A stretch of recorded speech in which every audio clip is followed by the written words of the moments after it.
Herra Rósey, mæti hérna í Garðabæinn, tapið 1-0, hvernig svona þín fyrstu viðbrögð? Bara svekkelsi, fáum okkur eitt skítamark, en fyrir utan það erum við að halda mjög vel varnarlega og svona já, bara svektar.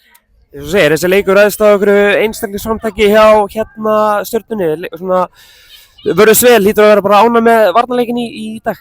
Já, og bara mikil bæting frá því síðustu leikjum, þannig að við erum bara nokkuð sáttar en hefðum viljað koma í veg fyrir þetta eina mark. Fyrir hálfleikurinn fá færi, Stjarnan fær þó nokkuð færi með seinni hálfleik, þakkið markmanninn eitthvað fyrir og eru nálægt í að jafna leik hérna í lokin, svona bara hlýtur að vera sátt með seinni hálfleikin.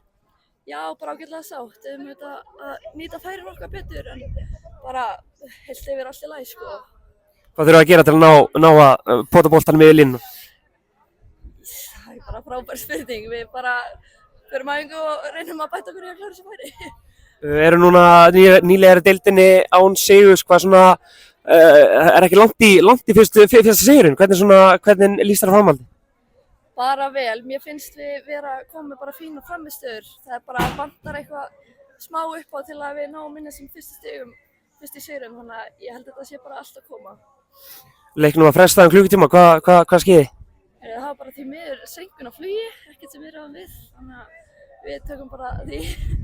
Spiluðu þið í Stjörnubúningu í dag, gleymduð þið búningunum, stress í morgun fyrir austan?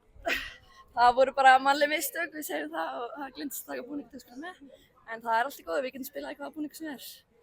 Þakkláttar Stjörnunni að lána ykkur búningana? Já, bara frábært fólk hérna sem voru ekki lengi að finna búningasett fyrir okkur. Takk hérlega.